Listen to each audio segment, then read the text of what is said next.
France Inter. Mathilde Munoz. Le 5-7. Il est 5h42, direction la Tanzanie pour le coup de fil déjà debout. Bonjour Ronan Liébar. Oui, bonjour Mathilde. Vous vivez dans la ville d'Arusha. Alors il y a un petit décalage horaire chez vous, il est déjà 6h42. Vous êtes le directeur général de Tanzanite Experience. C'est une entreprise qui commercialise la tanzanite. C'est une pierre précieuse. Moi je la connais pas très bien. Elle est comment cette pierre ?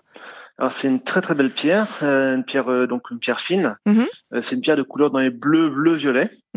C'est vraiment une pierre qui est unique et qu'on ne trouve que dans la région d'Arusha en Tanzanie, au pied du Kilimandjaro. Nulle part ailleurs dans le monde. Donc c'est nulle part ailleurs. Il y a une chance sur 1 million de la trouver ailleurs, donc c'est quasiment impossible. Et c'est une pierre qui va se comparer un peu au saphir parmi les pierres précieuses. Et elle coûte aussi cher qu'un saphir ? Alors, malheureusement non pour nous, mais heureusement pour les clients. Ça coûte à peu près 2 fois moins cher que le saphir. Mais une des raisons, c'est essentiellement parce qu'il n'est pas assez connu. Et donc nous, dans l'entreprise, on travaille beaucoup en fait pour éduquer le public par rapport à cette pierre. Alors pierre pas très connue, mais c'est peut-être aussi parce que j'ai vu qu'elle avait été découverte finalement assez récemment. C'est pas une pierre qu'on connaît depuis la nuit des temps. Et Exactement, on l'a découverte. Enfin, on connaissait depuis très longtemps, mais par contre, on l'a fait commercialiser depuis 1967. Et nous essentiellement par Tiffany qui l'a fait vraiment connaître sur le marché mondial. Et c'est vrai qu'on a l'habitude de dire qu'on trouve la tanzanite soit en Tanzanie, soit chez Tiffany. Que fait votre entreprise précisément ? Elle s'occupe de l'extraction de cette pierre ? Alors nous, on n'est pas impliqué dans l'extraction. On achète directement les pierres brutes auprès des brokers dans la région où elle est extraite. Donc on fait la pierre tanzanite est souvent chauffée pour faire sortir des couleurs bleues ou violettes. Donc on fait cette partie-là, après on fait la partie de la taille, et surtout on fait la commercialisation. Donc je gère un réseau de 12 boutiques, 12 bijouteries, qui sont réparties en fait dans le nord de la Tanzanie et sur Zanzibar. Et vous vendez aussi cette pierre à l'étranger ou vous contentez de vous occuper de la vente dans le pays ?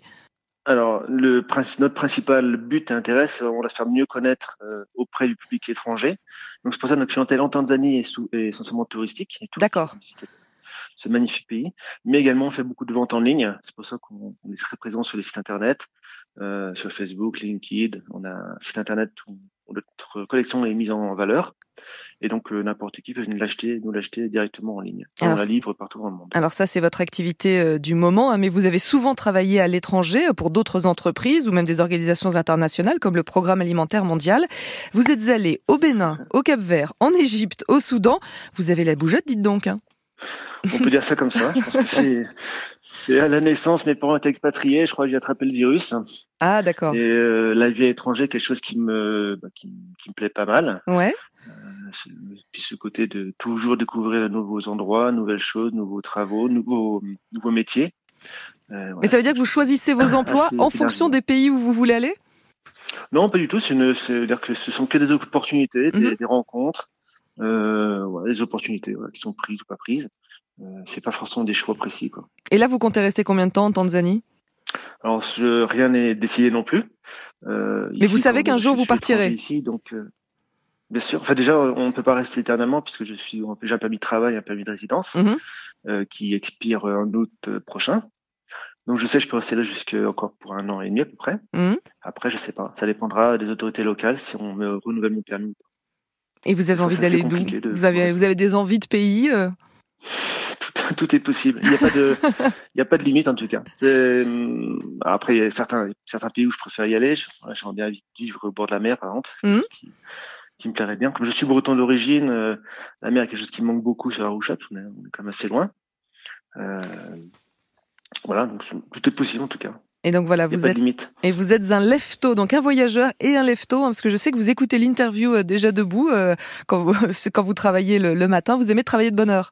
Voilà, je trouve ça depuis tout le temps. Je trouve que j'ai toujours eu ce motto en fait dans la tête. L'avenir appartient aux gens s'ils se lèvent de bonne heure, ils se lèvent tôt. Et effectivement, c'est quelque chose que j'aime beaucoup en fait de travailler le matin. C'est tranquille, je peux me concentrer. Je suis bien d'accord avec vous. Je peux me préparer à les équipes arrivent.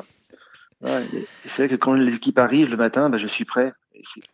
Voilà, je peux enclencher le travail de manière efficace. Je vais pas vous déranger plus longtemps. Je vais vous laisser travailler. Merci beaucoup, Ronan Liébar. Merci pour ce coup de fil en direct d'Arusha, en Tanzanie.